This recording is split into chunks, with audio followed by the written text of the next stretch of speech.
I'm Wendy Beck, and this is my partner, Karen Sokoloff. We're from LiceDoctors, and today we're here to talk about what does lice look like and how do you identify a nit, also known as an egg. Karen, so let's start with this. What does lice look like? Okay, a louse, which is the singular of lice, is very small, about the size of a sesame seed, and it has it's brown and has no wings and 6 legs. Chances are you will not see a louse in the hair because it scoots away from the light and from movement. But you will, if you put oil in the hair or anything viscous like that and start combing, you will comb the bugs, which are the lice, out of the hair. And then you can put the lice against a white paper towel and you'll be able to see that it looks exactly like that. Brown, wingless, 6 legs, and the size of a sesame seed. And they also camouflage with the hair, right? So it's very hard to see them, especially in brown hair. That's correct, absolutely correct. Okay, now what do the eggs look like? Okay, the eggs also camouflage in the hair. The eggs have a translucent shell, and inside of the shell is a baby bug called a nymph. And these eggs are round on one side, pointy on the other. They're a little smaller than a sesame seed. When they're first laid, they're almost microscopic. Okay. And as they get older, over the next couple of weeks, they will get a little bit bigger and you'll be able to see them. And you comb them out. You put a little oil in the hair, yes. You comb them out and you put it against a white background.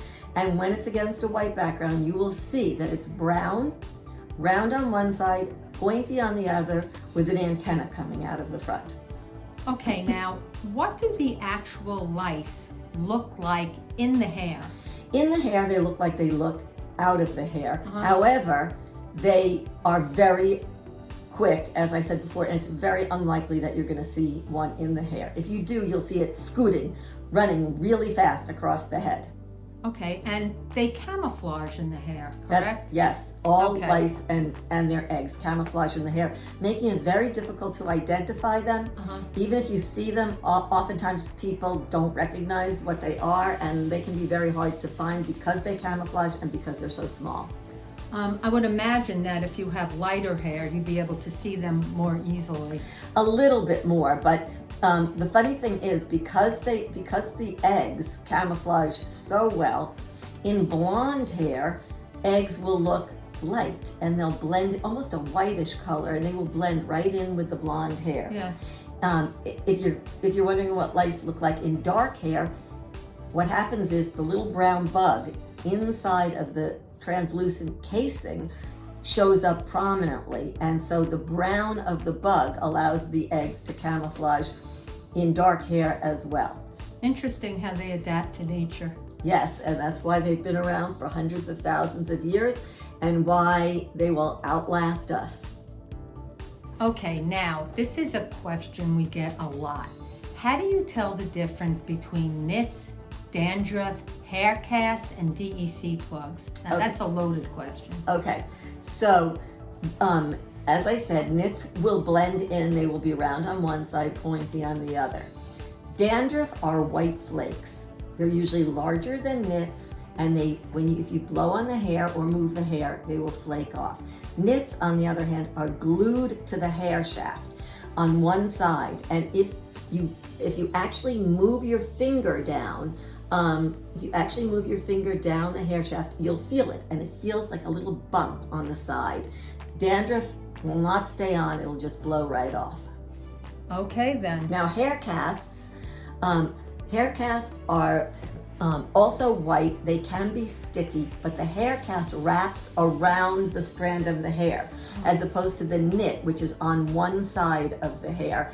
And hair casts do come off more easily, even though they're sticky. They come off more easily than nits, which are really cemented to the hair.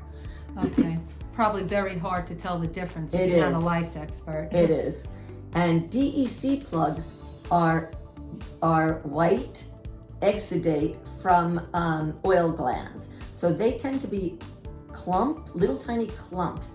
A lot of times people call us and they see, after they've been treated or before, my child's hair is filled with little white sticky Yes. things.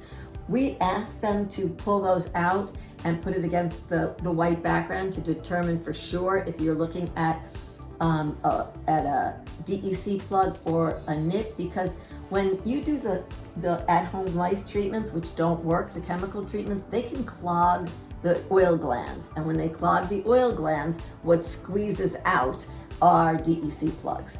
So it's important to know the difference, and feel free to call us because we can tell the difference, because this is what we do all day.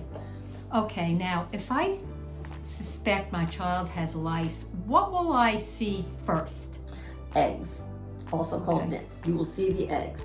Most likely, every once in a while, somebody will call and say, I was giving my child a bath and all of a sudden a bug climbed out of the hair. That does happen.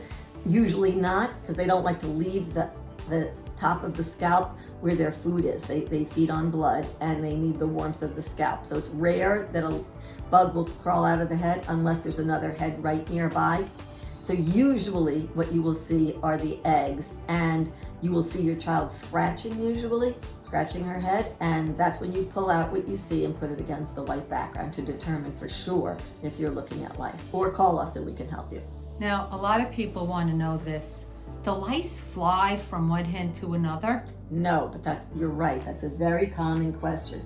Lice crawl from one head to another. They don't have wings, so they can't fly. And that is primarily how they're transmitted. They don't like to leave a head unless they have something to crawl onto. As I said, lice camouflage, and that is how they manage to survive for so long. Okay, well, thank you very much. This was very, very informative. And to those out there who are listening, if you have a problem with lice, just give us a call. We're happy to help you. It's www.licedoctors.com. Check us out on the web.